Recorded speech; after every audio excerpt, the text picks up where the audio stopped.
Oi, gente, como vocês estão? Esse vídeo vai ser um pouquinho diferente. Eu quero compartilhar com vocês alguns fatos sobre mim para que a gente possa ir se conhecendo um pouquinho mais.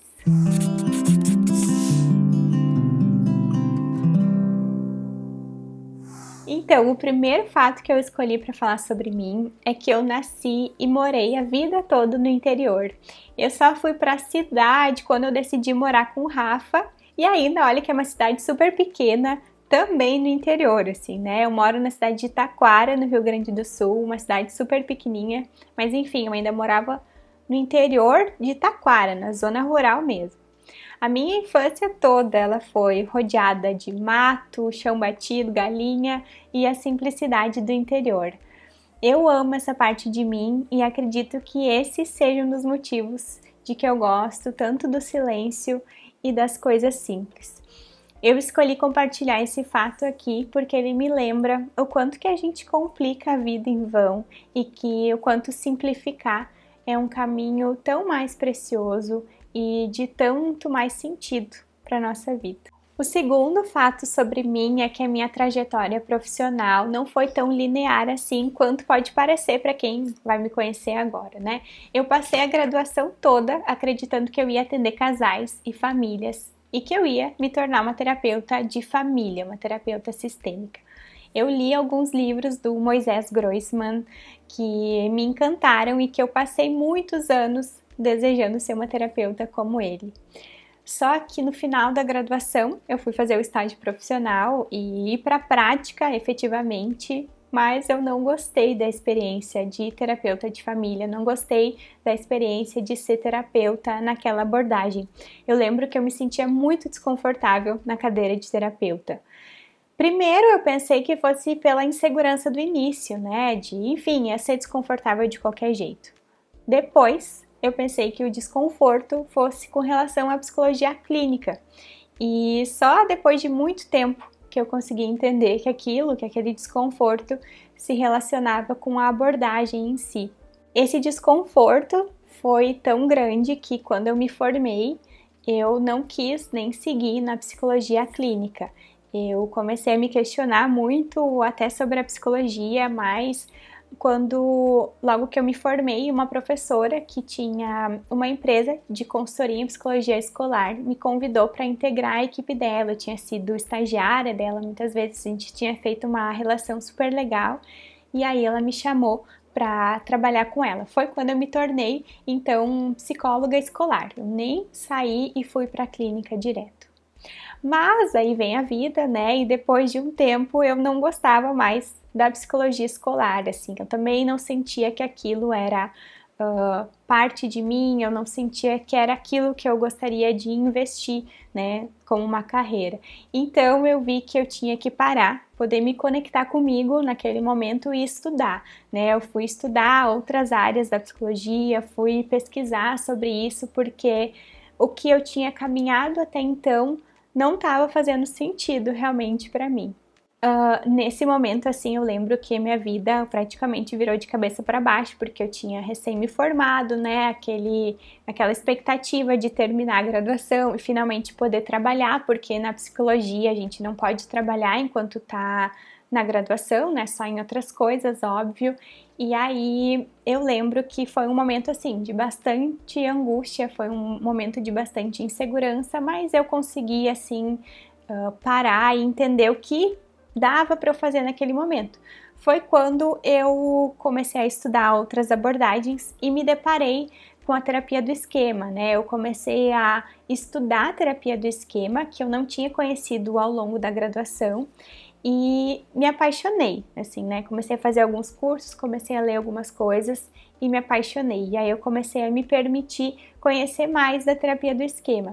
Só depois ali de formada, depois de um bom tempo, né? Depois de ter feito alguns cursos na terapia do esquema, eu me permiti ter uma paciente para que eu pudesse viver na prática como eu me sentiria sendo terapeuta do esquema, como eu me sentiria voltando para a clínica. Eu nunca vou esquecer daquele atendimento. Uma colega muito querida sublocou a sala para mim, para aquele único horário específico. Era muito mais uma experiência também pessoal e de poder realmente me permitir com muito cuidado e muita responsabilidade com essa minha paciente, mas também me permitir entender o meu lugar de terapeuta, o meu lugar de psicóloga.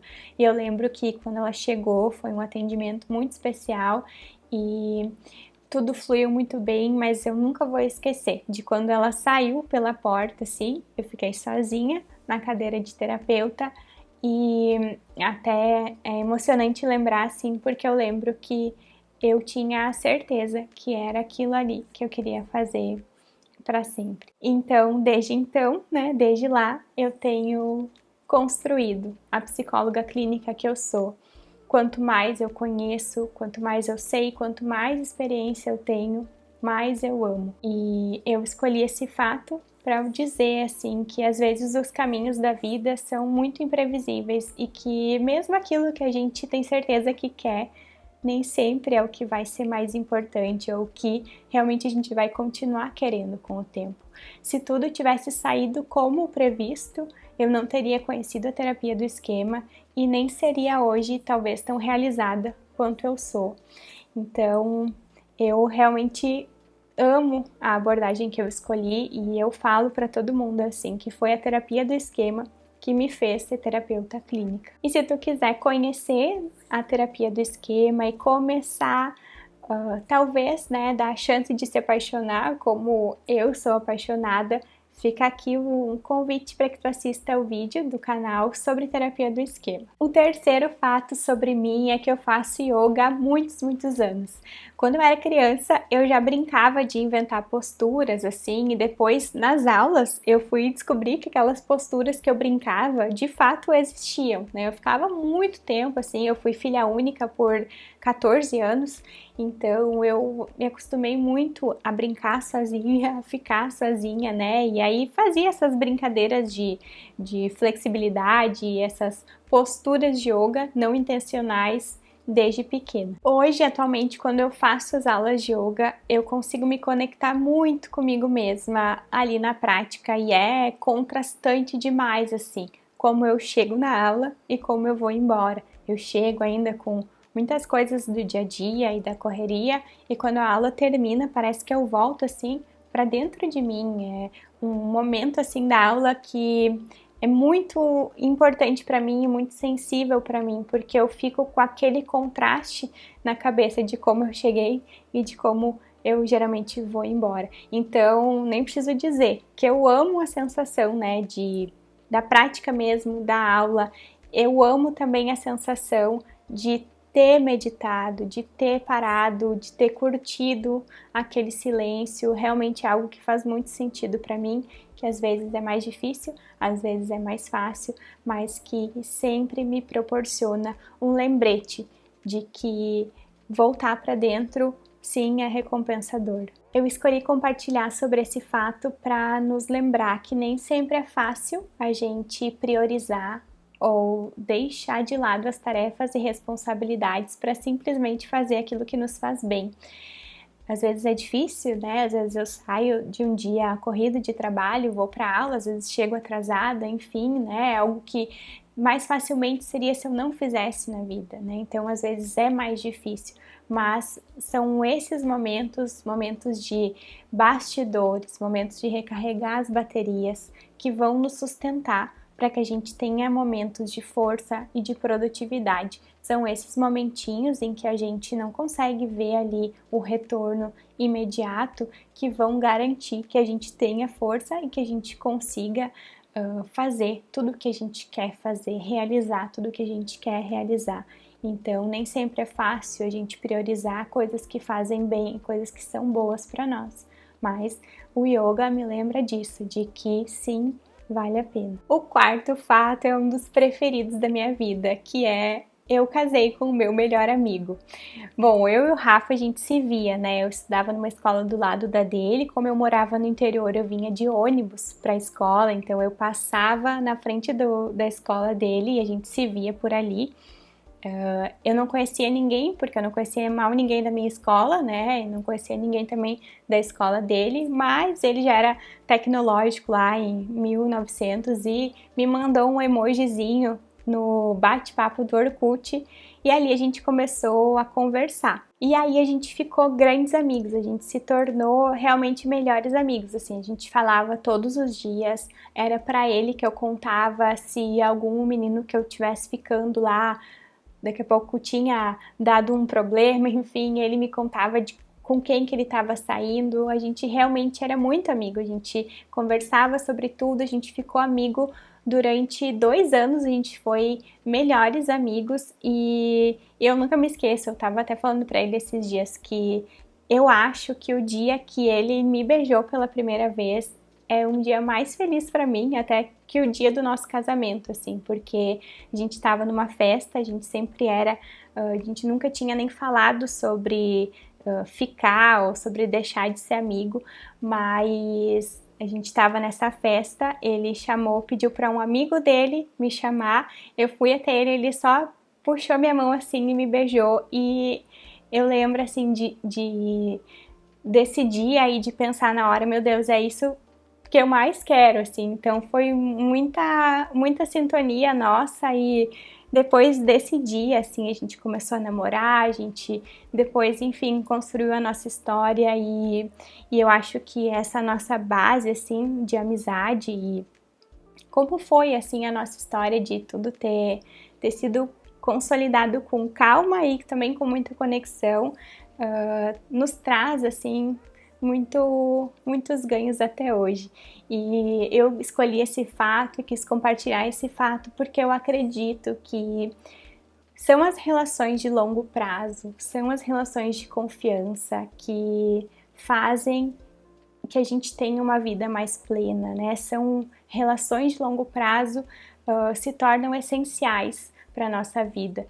A minha história com o Rafa, ela teve muitos altos e baixos, assim, mas nem nos baixos a gente esquecia da nossa história, a gente se esquecia daquilo que nos conectou e ter alguém como ele na minha vida faz com que eu tenha coragem para voar alto, porque eu sei que ele vai estar ali na base olhando para mim, que se precisar ele vai estender a mão se eu cair, enfim. Então, essas relações assim de vínculo seguro e de confiança, elas são relações que enriquecem a nossa vida e eu ter casado com o meu melhor amigo trouxe muita riqueza para mim nesse sentido de conexão e de felicidade. O quinto e último fato sobre mim, então, é que eu considero que livros mudam vidas. Desde pequena eu amo ler, amo gibi, amo revista, livros. Eu era apaixonada por um livro de inglês que a minha mãe ganhou. Minha mãe era professora, então ela ganhou, eu era pequena. Eu ficava folheando as páginas daquele livro, mesmo sem entender nada, assim, mas eu amava poder ver aquelas coisas e poder estar em contato com aquelas páginas, enfim. Eu amo o cheirinho de um livro e eu amo todos os lugares que a gente pode visitar enquanto a gente lê.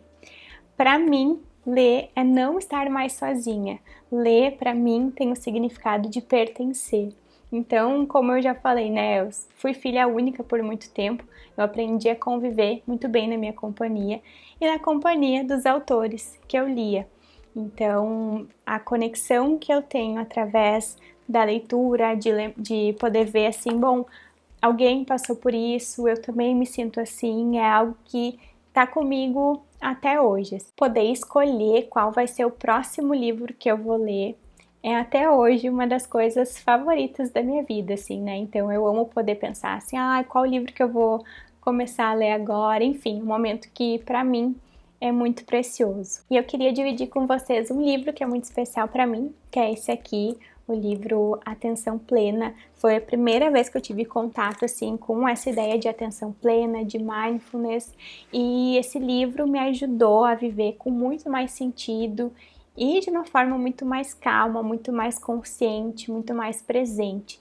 Eu fiz sozinha o programa que tem nesse livro de 8 semanas de meditação e eu tive que recomeçar várias vezes porque eu queria fazer as 8 semanas certinhas, né? Não foi fácil. E nessas 8 semanas, quando eu consegui fazer e finalizar, eu mergulhei muito fundo em mim mesma e também na atenção plena. Então, o programa desse livro, ele me inspirou até a criar o meu curso online, oferecer essas práticas, né, essas vivências, assim. Então, é um livro super especial. Até se vocês quiserem que eu faça um vídeo sobre ele, deixem aqui nos comentários que eu vou amar poder falar mais sobre esse livro. E eu escolhi esse fato para reforçar o quanto que ler pode ser transformador e enriquecedor para as nossas vidas. Eu não tenho dúvida que eu seria uma pessoa muito diferente se eu não tivesse lido tudo que eu li até aqui. A gente não pode esquecer, né, que às vezes a gente vai levar ali, no máximo, enfim, a gente pode levar um mês para ler um livro, mas quem escreveu, às vezes passou anos se apropriando daquelas ideias, passou anos para organizar aquelas ideias, então a gente poder entrar em contato com essas informações tão preciosas que alguém filtrou, que alguém selecionou, é de fato muito enriquecedor, muito especial, e a gente não pode deixar, né, que a correria da vida ou que a falta de tempo nos prive desses privilégios e nos prive dessas lições tão preciosas que a gente pode ter através dos livros. Muito obrigada por você ter assistido esse vídeo até aqui. E agora que tu já me conhece um pouquinho mais, me conta aqui nos comentários quais os assuntos que tu gostaria que eu falasse por aqui, que coisas que vocês querem ver aqui pelo canal, porque eu vou amar saber e compartilhe mais com todo carinho. Se tu ainda não for inscrito, fica aqui o convite para se inscrever e deixar o teu like nesse vídeo. Um super beijo e até a próxima!